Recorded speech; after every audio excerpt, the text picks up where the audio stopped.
Morning is touching the window.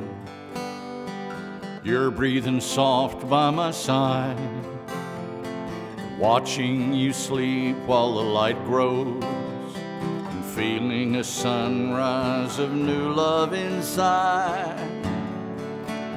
And I'm learning to love a real flesh and blood woman instead of a fairy tale dream. I'm falling in love with a flesh and blood woman, 'cause fairy tales aren't what they seem. Fairy tales aren't what they seem. You were my idol, my princess, back when we first had begun. I saw you soft and defenseless. Oh, I wish your shield through the rain and the sun. So high in a tower enshrined you, worshipped you down on my knees, and thought that this love was so heart true, so blindly imprisoned while holding the keys. But now I'm learning to love a real flesh and blood woman instead of a fairy tale dream. I'm falling in love with a flesh and blood woman, 'cause fairy tales aren't what they seem. Fairy tales aren't what they seem. Ivory towers get lonely, princesses lonelier still. Finally saw it, but only when there was almost no love left to kill. I saw in the end what was needed, only the real and the true, and seeing with sight unimpeded, the dreams don't compare to the flesh and blood you. Yes, I'm learning to love a real flesh and blood woman instead of a fairy tale dream. I'm falling in love with a flesh and blood woman, 'cause fairy tales aren't what they seem. Fairy tales aren't what they seem. Yes, I'm learning to love a real flesh and blood woman instead of a fairy tale dream. I'm falling in love with a flesh and blood woman, 'cause fairy tales aren't what they seem. Fairy tales aren't what they seem. Fairy tales aren't what they seem. Fairy tales aren't what they seem.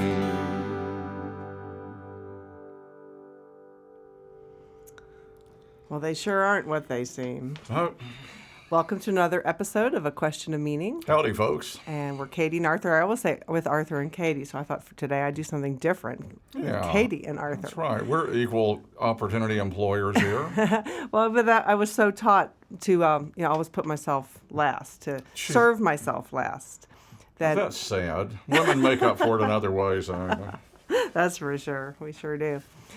Well, usually you have to. Yeah. Anyway, we've talked about that. Well, we thought we'd have another free-for-all episode today where we, and then actually it was interesting that we said, well, maybe we'd talk about the why of this show, question the meaning of A Question of Meaning. And that was Arthur's idea. And so that was an interesting choice of songs. He kind of sprung that on me to do, but that's really that's what that song is about, is that kind of a pseudo meaning that was attached to relationship to begin with. Right. What the unexamined life is not worth living, and that's what an unexamined relationship is usually kind of that fairy tale, our cultural idea of the knight coming in, the white knight coming in and sweeping the princess off her feet, riding off into the sunset and no problems, and so and exploding the myth of that, and that the flesh and blood really is better than the princess in the ivory tower. And I would say that And sometimes you kind of wistfully. I mean, wasn't it nice to be worshipped? Guess who I wrote it about? Sure, of course it was great to be Yeah. worshipped. The down on your knees part, sure, love it. Reminds me of, never mind. Well, I mean, Erskine Caldwell line. and what amazes me is in this supposedly post-feminist era, that women still expect men to get down on their knees with a large engagement ring Oh. to I propose marriage. What? You mean this isn't some mutual decision you guys come to out of practical? We this really works for us. What is this? Still the man having to propose? Those God, loathsome shows. Wake It's up. very judgmental. I'm very judgmental, in case you haven't noticed. On The Bachelorette and all that unspeakable, those living snuff films or something. I don't know what those television shows. yeah, about we've caught a courtship, tiny bit of a bevy bachelorette show. A Like, bevy whoa, of hoes and one hunk, or vice versa. you've got to be joking. Hoes and hunks. And that's funny. I'm just jealous. I wish I looked like that. That's right. No. And what I just had the thought of was that, from my perspective, they seem so scripted and staged and not real. Really? Even though they're supposedly real reality shows. But then I thought, but That's where those maybe people that's act all way the they time. act Oh, of all course the it time. is. But I know, but isn't that funny? It just really hit me. Half woman, half baby. But not, you know? but you're pulling out the people that are really egregious examples of it. But I Are mean, you just kidding? the average person out there, that's what we're really talking about here is a life of pretense. And I just saw a reference to this, living an inauthentic life. That's what most people do, and they don't. And it's not like people are wrong for doing this. They aren't aware of the alternative. It's a necessary phase of evolution, Yeah. inevitable. When you give an ape analytical thought, they're going to do the darndest things in the evolutionary process. They're going to come up with things like women should be completely covered in a bed sheet, from clitorectomies, all sorts of that's things. Or, polygamy. Now, there's a delightfully male interpretation of Scripture, or the Book of Moroni. Well, it goes way back. I mean, if you look at African tribes, that's very common for the king or a powerful man to have multiple wives. It's good being a king. But then look at lions. I mean, you could just take it from the Take it straight. there you go. Take your text from the animal realm. That's right. Whee! And this conversation made me think of. I mentioned last week that I was been editing some of my family videos, and it didn't my dad. And then I was listening to some of my mom yesterday, and I asked her. She was talking about her adolescent years, and I asked, well, what were your hopes and dreams at this point in your life? And she kind of thought for a minute, and then she said, I didn't have any. Just yesterday, folks. My goal was to get married. And she said she and her mom used to go to weddings at their local church. It was, even if it wasn't anyone you knew really well, you still went to the wedding because that's what the woman's thing, that's what the female thing was to get married. And yeah, just yesterday. And how far have we moved? Well, not that far, really. Think about it the next time you put a Barbie doll in your child's hands. That's right. It nurses it, wets its diaper. What were some of Terry Southern's examples? The Kathy Kirst doll, the silly Sammy. Never mind that one. But Victor Vomit, that was one. It actually throws up when you squeeze its belly. Yeah, get them ready for the the role, and give boys guns by all means. I had 6 guns. I was a cowboy freak. I had a double-barrel shotgun, toy shotgun, and a pair of 6-shooters. And my mother worked at the divorce had happened by that point. I was 5 years old, and I remember being in Wakulla Springs, south of Tallahassee, and it's a big diving tower. And my mother's up there, futilely trying to get some sun. She's a redhead. There's no way she'd do anything but burn. And I was up there with her with my guns on, and I asked if I could throw my gun off. It was about a 40-foot drop to the springs below. And see the splash. She said, well, if you're silly enough to throw a nice gun like that over the side because you're never going to see it again. So, splash. And I took the other one and went, splash. So maybe that was an early sign that I wasn't really cut out for cowboy material, because no serious cowboy would have ever done anything as silly as that. Well, you didn't understand the consequences of your actions yet. I never have. Well, since In your some your ways. poor mother was trying to teach you, but She she probably felt went so out. guilty for but the did she go out and buy divorce. you some new guns? Of course. Well, see there, she was trying to teach you the consequences, but she couldn't follow through. We were doing a taped interview of her, and she said, she's talking about her own parents. She said, mother was too strict and daddy was too soft. And I tried to find some place in between, and she looked at me off camera and she said, and I don't know what happened. It was a moment. It was a moment.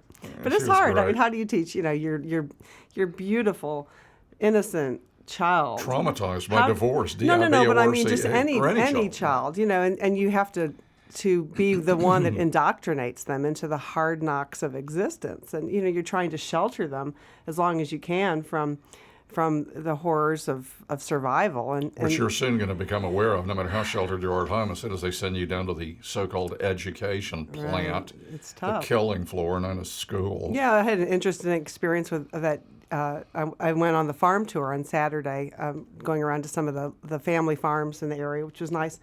And at one day, the children were selling lemonade. So, of course, that's one of the rules of life is always buy a glass of lemonade when kids are selling lemonade.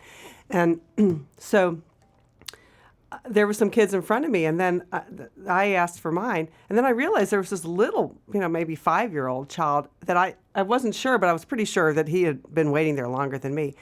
And so I said, "Oh, I'm so sorry. I think I jumped in front of you." And the father said, "No.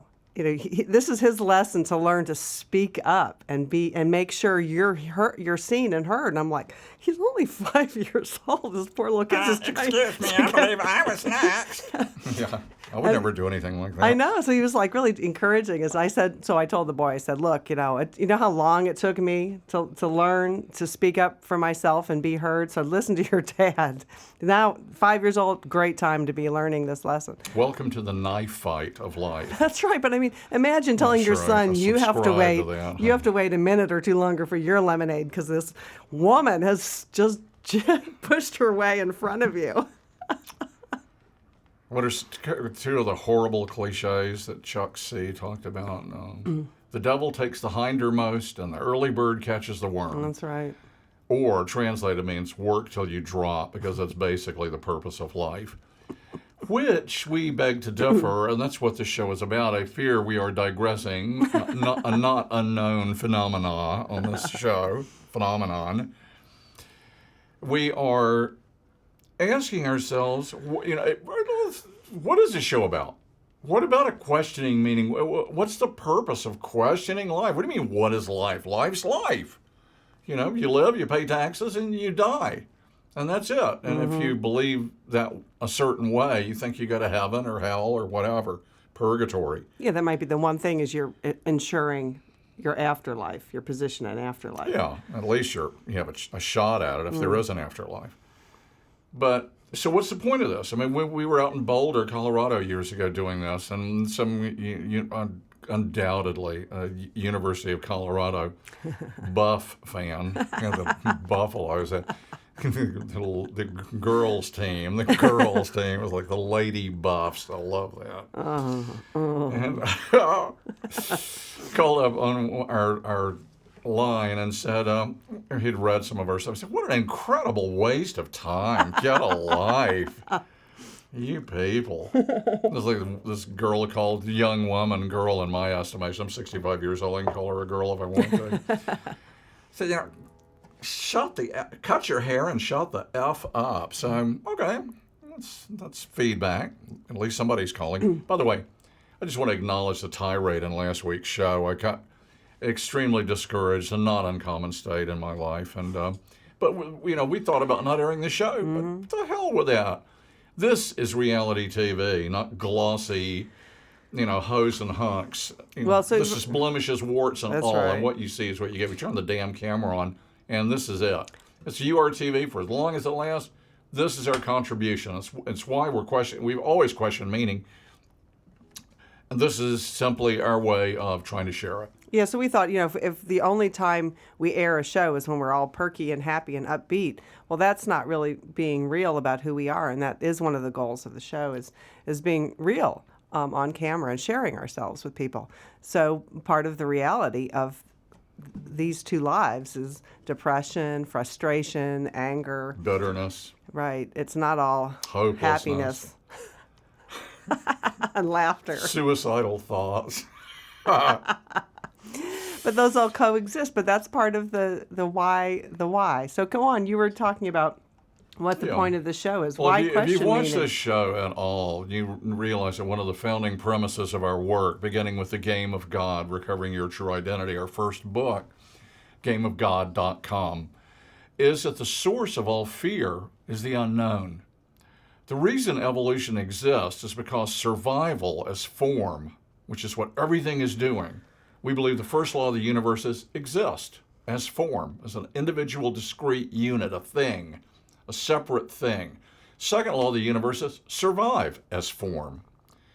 And the third law of the universe is transcend survival as form. Stop operating from flight, fight, survival behavior, the knife fight of life, which every cockroach does, every fly on the wall does, and every human being does, practically. Enlightened saints, people who've transcended flight, fight, survival behavior, with that category that's so minuscule, it's hardly worth mentioning.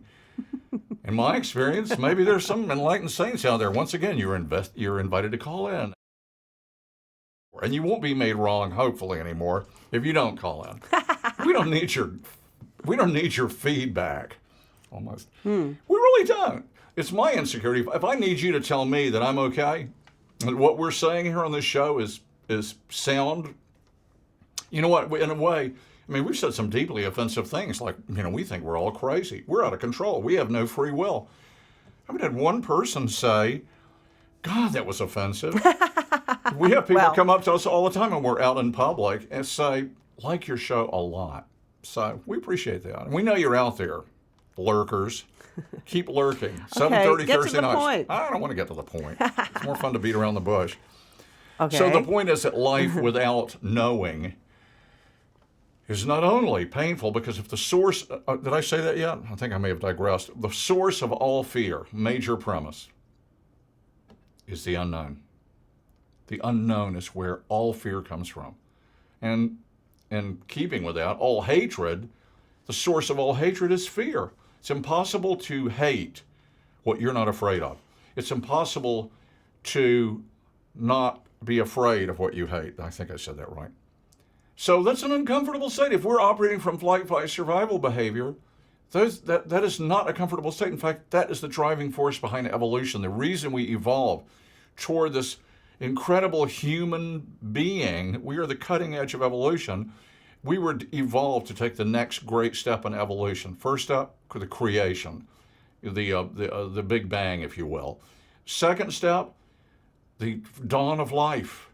Third step, the dawn of analytical thought. And now, 300,000 years later or so, 400, whatever, we're on the verge, we're on the cusp of achieving the next great step in evolution, which is the epoch of objective mind and the shedding of an erroneous identity, a self-identity called what we call the subjective ego. It doesn't mean you lose your subjective point of view or your individual taste. It means you stop being dominated by a bunch of idiotic, erroneous beliefs about reality, which are produced by the subjective ego in the form of value judgments, evaluating reality, as opposed to the critical judgments that come from objective mind. This is what our work is about. If you could really take the blinders off, like those endorphins or endolphins, to quote the postcards from the Edge, that brainless actress, endorphins, if this were suddenly dried up, we would start screaming in agony and horror at how painful life really is. And if we got in touch with the fact that people really are starving to death, some people kind of get it. The suffering that goes on in this world, the loneliness, the inability to really to have love appear, and then it fades and becomes like an old comfortable bedroom slipper. Looks like hell, but at least you're familiar with it. That all that pain is the result of being ego-dominated. That's what kills love. That's what makes us have hydrogen bombs aimed at each other. That's why we're still engaging in babble. A jillion countries with separate laws and rules and customs, and everybody's suspicious of everybody else on any kind of level you care to take that. That's what our work's about. That's why we think it's important to question what the F is going on, what the fudge is going on, is what I meant, kids. What's going on? Yeah. That's what questioning meaning is. What is the meaning? They wanted me to go to Vietnam and shoot gooks. I had a different idea than that. Guns are for throwing off the tower and watching a big splash on the springs. They're not for aiming at other people and canceling their ticket. Right. Killing. And God help those who feel the need to do that. Well, I just keep thinking of this word inauthentic.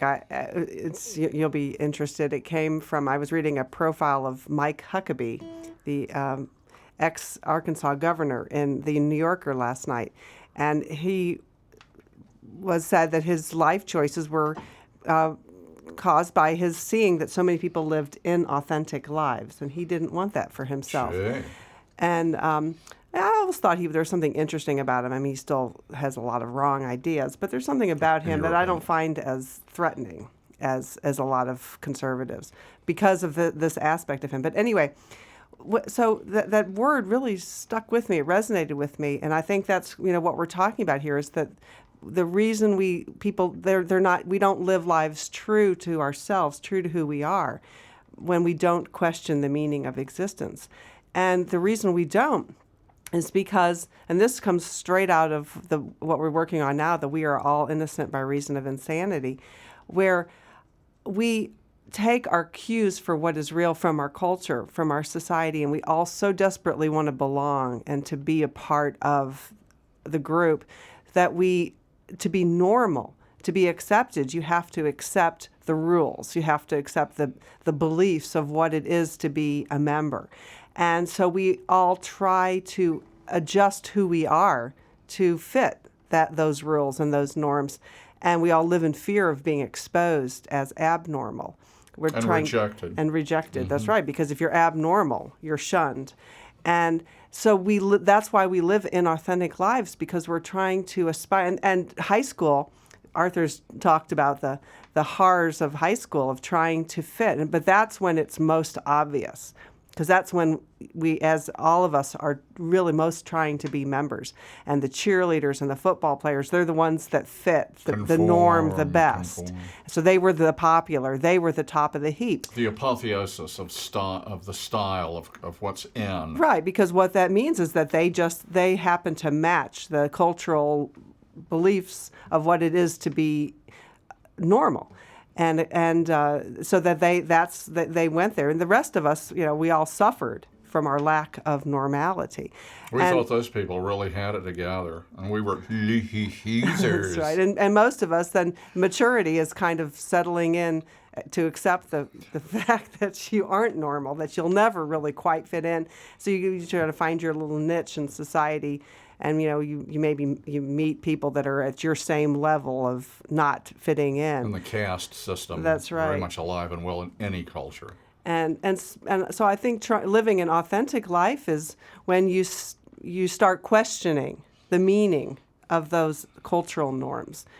Are they really valid? Is there any basis in reality to these, or is this just a kind of a cultural identification of us as different from the culture over there that it really has no basis in reality, or very tenuous basis in reality, and that it doesn't really mean anything, and that carving out my own life, being who I am without regard for what other people think about it, and being true to myself you're actually finding a level of normality, because this is who I am. Well, what's that? Well, he always goes there. Damn right I go there. Because this is the insidious part. We think those people really have their act together. That's right. We think Bill Gates, just is filled with light and happiness. Are you kidding? They don't know who they are. How in the hell can you be happy if you don't really know who or what you even are? We did an early video project in Atlanta in a mall, a real trendy upscale mall, and went around asking people if they really knew. Katie was holding the mic. Would like to ask you a question, okay? Do you really know who or what you are? Oh, man. We'd already done a project. We'd asked for hours in several locations, people to tell us their theory of the meaning of life. Everybody had an opinion, like a certain body part. But the looks that Katie said of fear and hatred when confronted with this very basic question, do you really know who or what you are, was so startling. You know who was really honest about it? Black people, who often are. That's a good question. I'm going to have to think about that. I guess I don't really know who I am. Young kids, adolescents. No, I don't know who I am. But the older they got. And the whiter they got. And the whiter they got. This is true. It's perfectly true. We had some moments. There was one of them.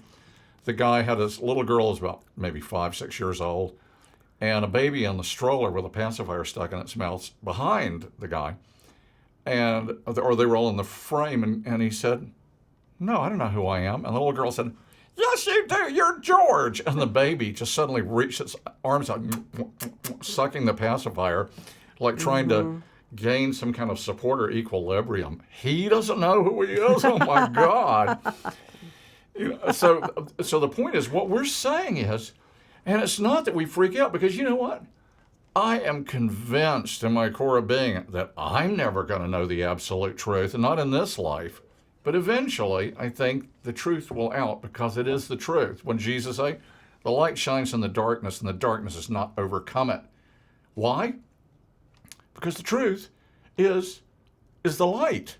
The light is the truth. And we have photographic photons captured on telescope plates that have been traveling 186,000 miles a second.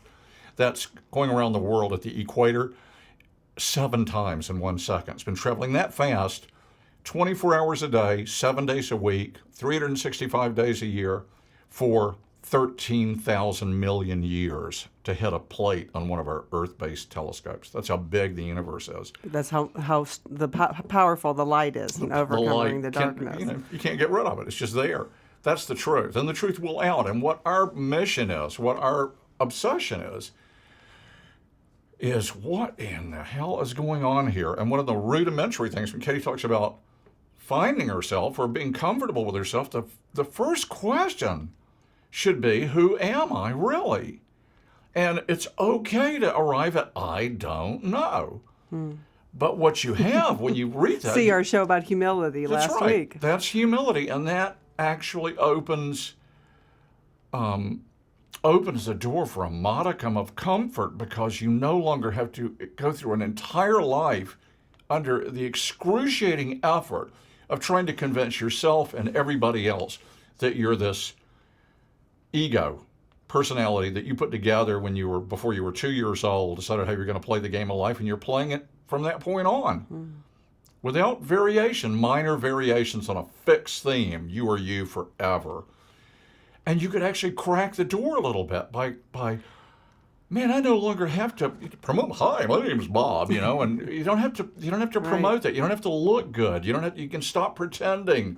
You can stop acting like you're really secure and comfortable in yourself. Why we go worship these rock stars and people that do outlandish things on stage, or TV personalities who really act like they're completely confident. You know what?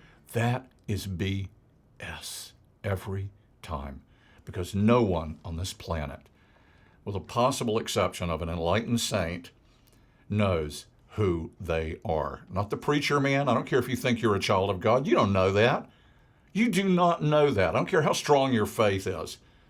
I've had experiences of the Holy Spirit. Feel a little bit right now. But you know what? You don't know. Nobody sent you a postcard from beyond death, beyond that curtain, which is there for a very good reason. Because if we really knew we were going to survive death, we really knew it, we wouldn't take life nearly as seriously as we do. And that's part of the reason we're here, is to take it very seriously for a long time.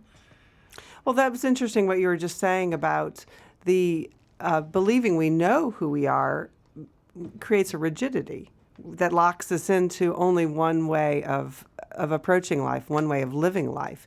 And it's something that started from when we were very early, which is, see one of our earlier shows called The Story, and you can read about Johnny, have the story time about Johnny from Game of God.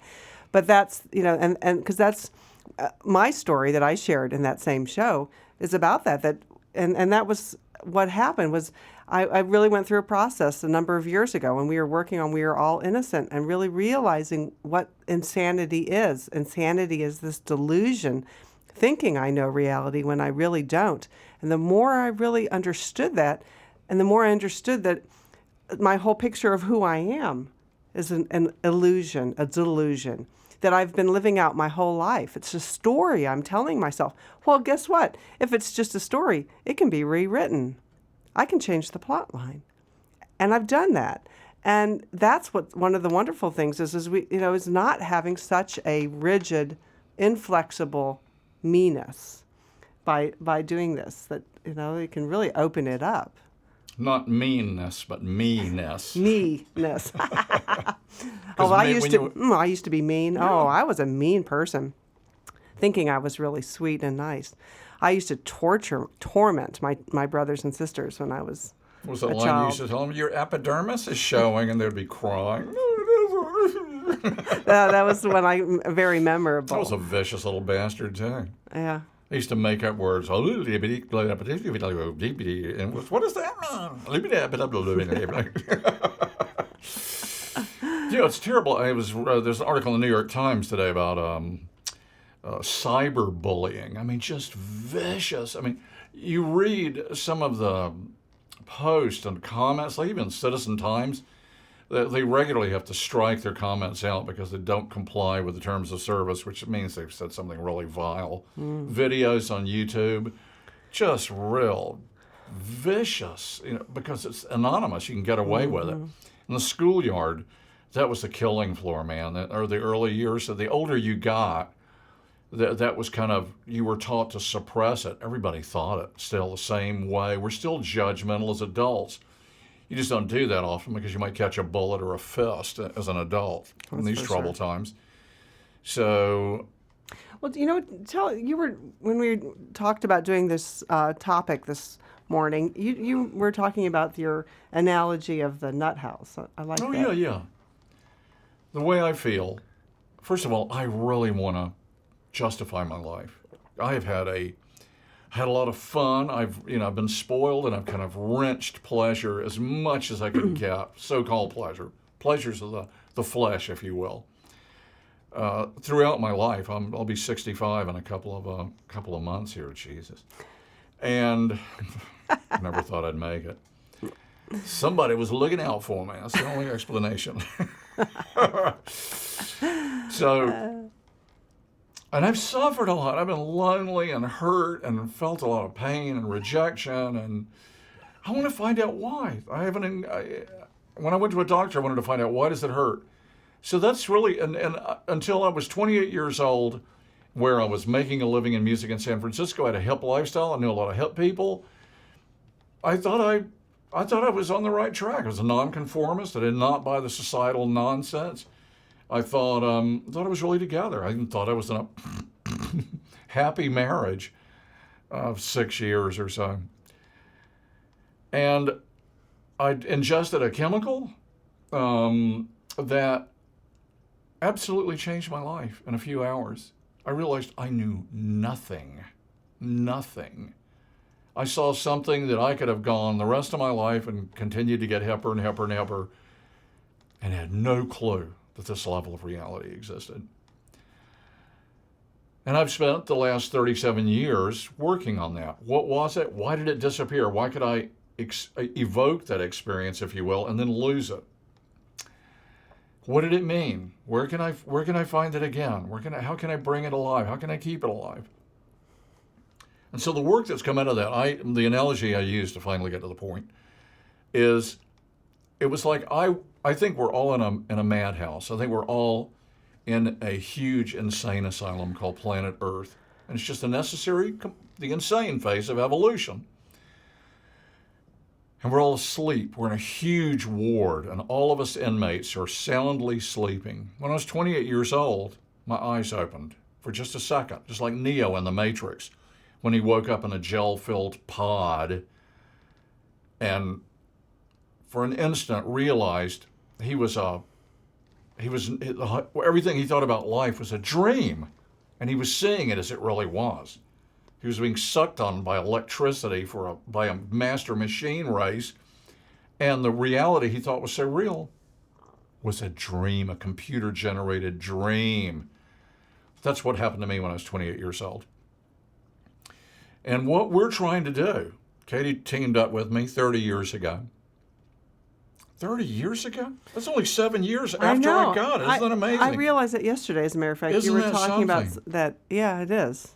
So what we're trying to do, because what we believe very strongly is that the nut house is on fire.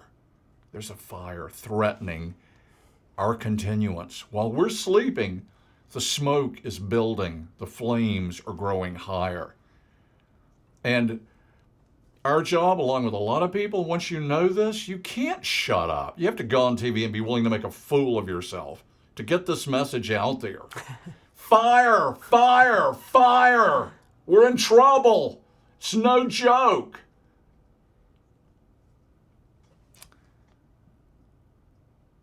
So let's wake up. I mean, we're getting little warning signs like the Gulf oil spill. That's tiny. We still have over 5,000 hydrogen bombs, a lot of them locked and loaded, and still on second response, fire readability, fire ready, fire push the button ready. And pretty soon terrorists are going to have atom bombs and they're going to start setting them off in major cities.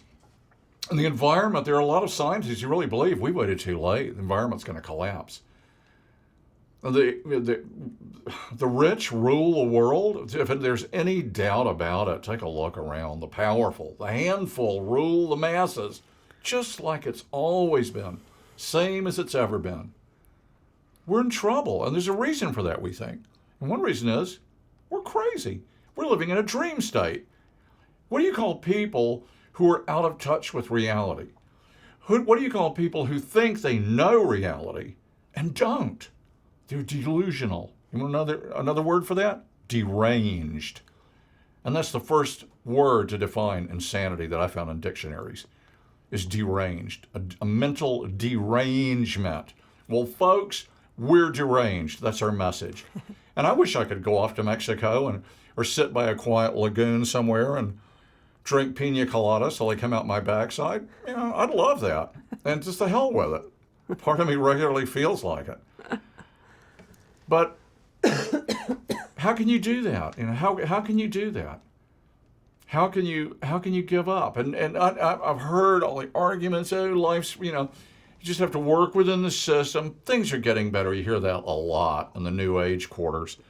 2012 People are waking is coming. up. 2012 is coming. Hey, What is it, December 12th Well, then. or something? It's all going to resolve itself really nicely. we should at least wait until 2012. I think so. Yeah. Yeah. Yeah. Just give it a chance. Just keep meditating. Like what Frank Zappa said in the great song Mystery Man.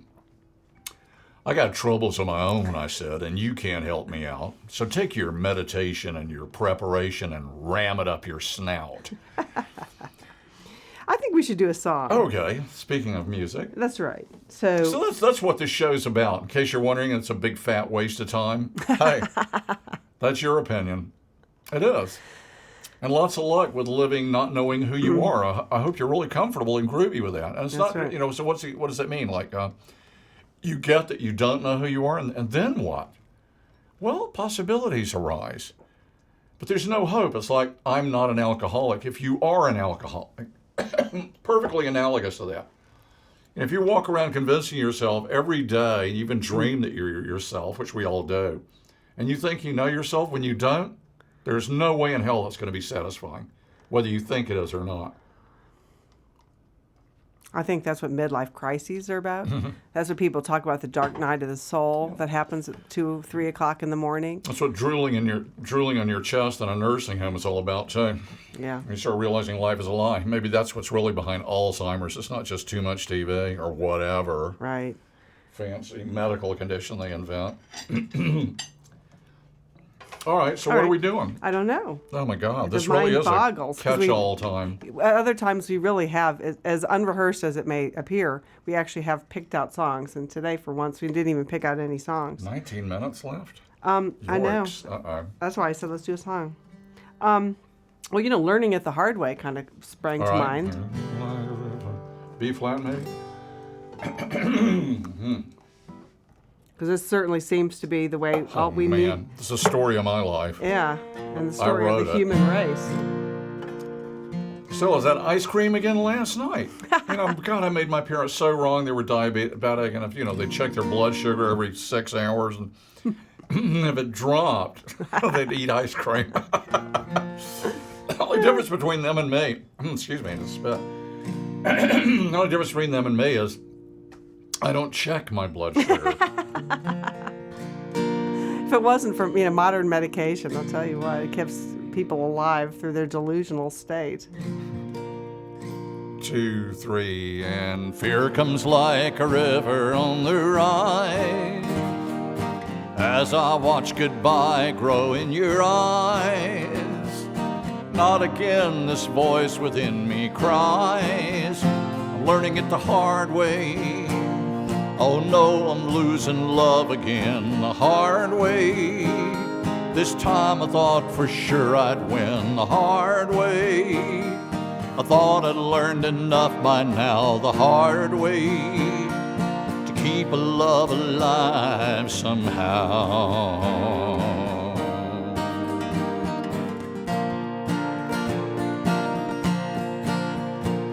Well, learning from mistakes is how we grow. I heard these words of wisdom long ago. Well, if I'm learning, hell, it sure is slow. And I'm learning it the hard way. I guess I like the feel of pain the hard way. Crash and burn time and again the hard way. I take the same fall like a fool the hard way. The biggest dunce in hard knock school.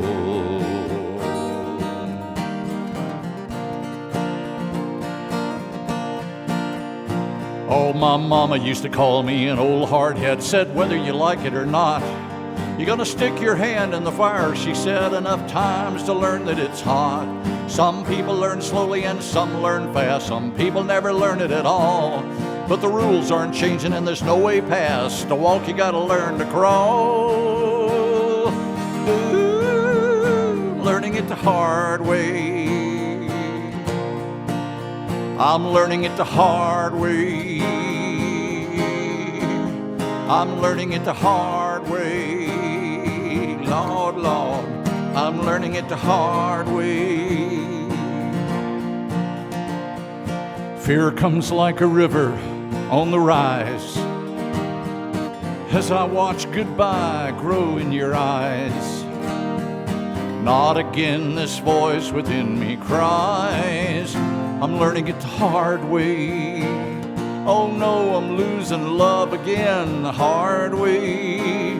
This time I thought for sure I'd win the hard way. I thought I'd learned enough by now the hard way to keep a love alive somehow the hard way.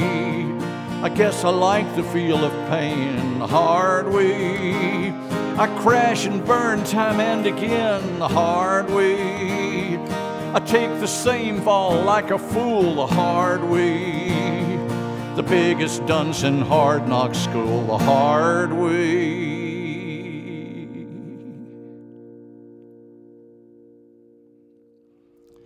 And I take it, I fall over and over again. I do the same stupid thing over and over again and expect a different result. Einstein's definition of insanity. Because I think I know what I'm doing. I think I know who I am. You think you're sane? I think I'm sane. I think I'm happy. I was living with a psycho bitch for 8 years, 7 years, seemed like 800. I thought I was happily married. How out of it can you get? Yeah. How delusioned can you be? How deranged? Right. out of touch with reality, not playing the game of life with a full deck. I mean, how much of life is spent trying to please other people?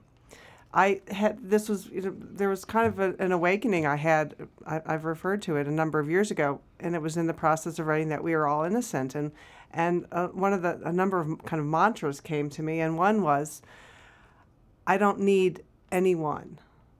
I don't need anything. I don't need anything from anyone. I have everything I have, and in fact, I have an abundance to give. And at first, it kind of was like, God, that sounds terrible. You have everything you need. I have everything I need. Yeah. You said I have everything I have. Oh, I have everything I need. Yeah. And I thought at first it was that's so blatantly untrue on the surface, because I believe that we're all profoundly interconnected and interdependent. But as I thought about it, what it really meant to me was I have spent so much of my life desperately needing other people, desperately needing their approval, desperately needing them to like me, and desperately needing them to help me. And I've needed things to help me, and I needed them to give me things. And I realized that it was my dependence on people, that neediness, that was what was the lie, that I somehow needed other people to tell me that I'm okay. And that's what I quit needing. And that's it's been incredibly liberating.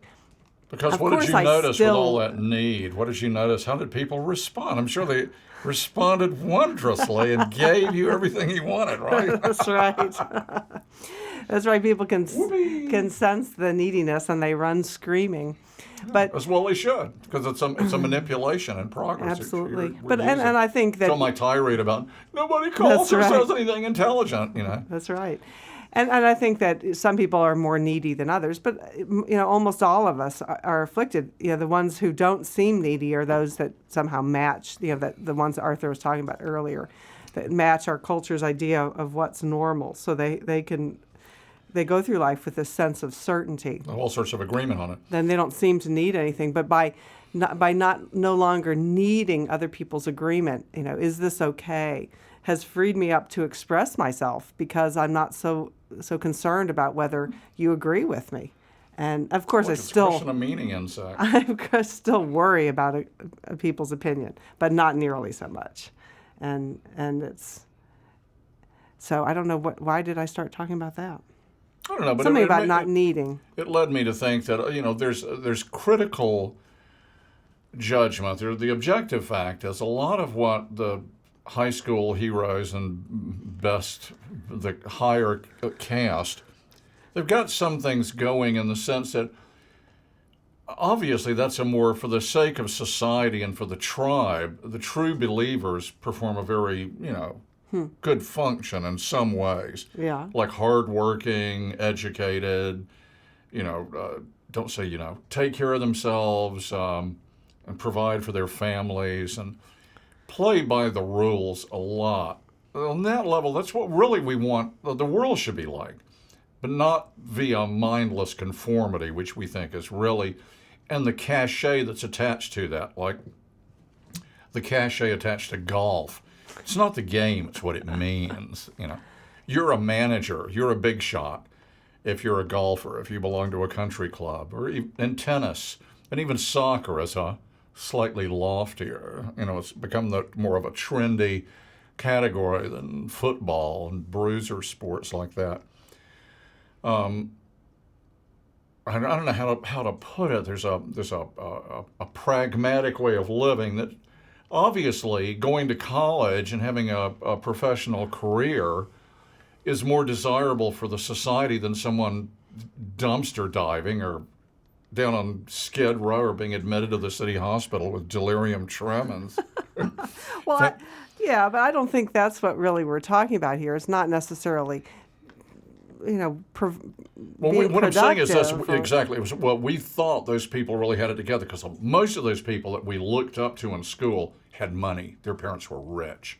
Yeah. And everybody in this country if you're honest, really does believe in their heart of hearts that money does make life much better, which it, on one level, unquestionably it does.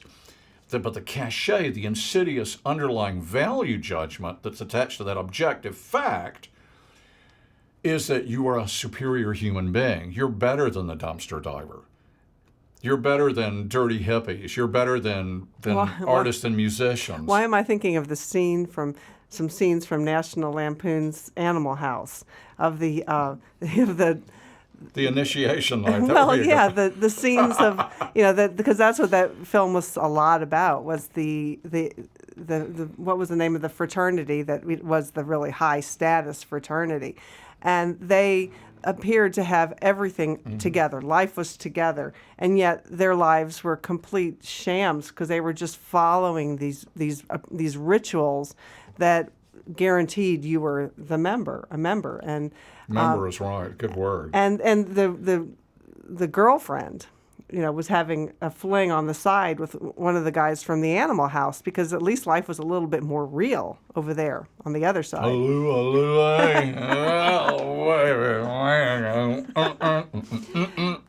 So it's not the fact. Assume the position, the organ playing their sadomasochistic games over the alpha, kappa, alpha, whatever.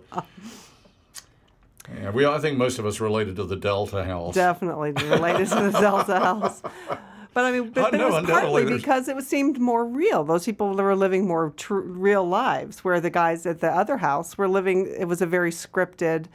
You couldn't be your real self there. You had to put on this false front, and so it was Doug Marmalade, Nixon aide, raped in prison. Douglas Niedermeyer, killed in Vietnam by his own troops. They had a rosy future ahead of them. And of course, Bluto, Brother Bluto, wound up being a U.S. Senator. Very likely. Well, you expect reality from the National Lampoon crowd? Sure. It's a definite comment on reality, such as it is. So what else? Want to do another song? Yeah, let's do another song. What's it going to be? Well, I don't know. Well, this is dead air time now, I was thinking a Cradle. Thank you. Cradle song. I'm trying to break myself of saying We know. If nothing else, this is a good therapy, right? That's right. And documenting for posterity. Posterior. Yeah, I was thinking. Just occurred to me that I wonder if there's the link between posterior and posterity. I mean, I'd rather not go there. Why don't we try Cradle song? Want to do that? Okay, sure. What key do we do this on? Like B flat. A, B flat. I mean A flat. Okay. 2, 3, and.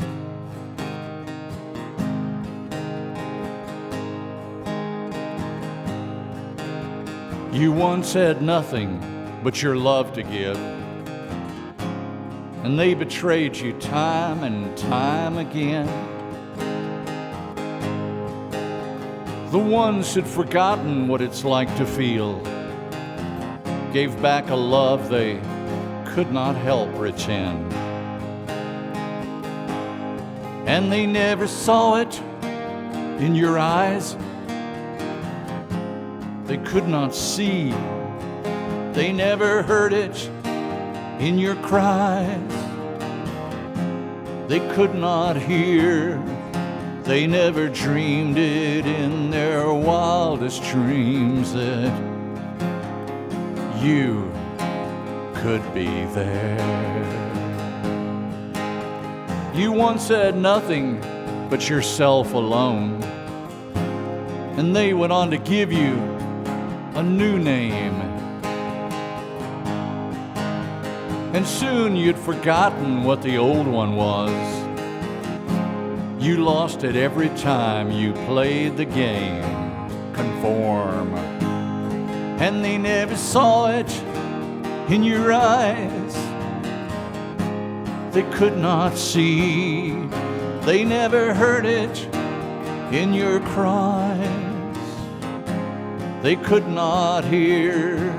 They never dreamed it in their wildest dreams that you could be there. You once said nothing, let alone the choice, to bite the apple or leave it alone.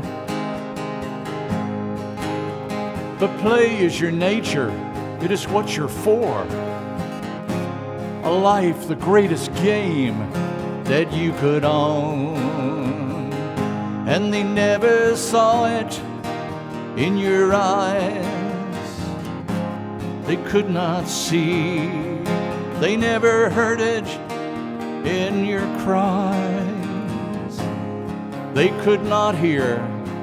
They never dreamed it in their wildest dreams that you could be there. You could be there. You could be there.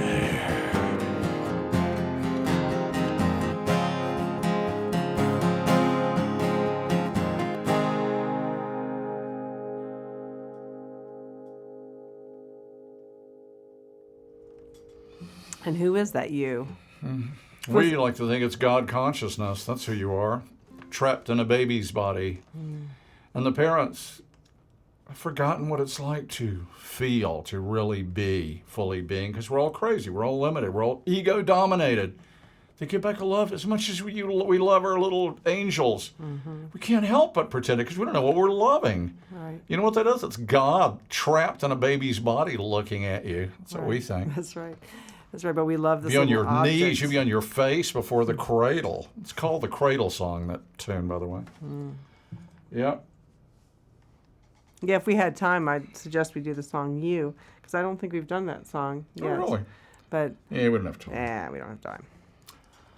Well, so hopefully this clears the air a little bit. It has for me. I've enjoyed this rap about what the hell are we doing on URTV, doing this show about meaning. Right.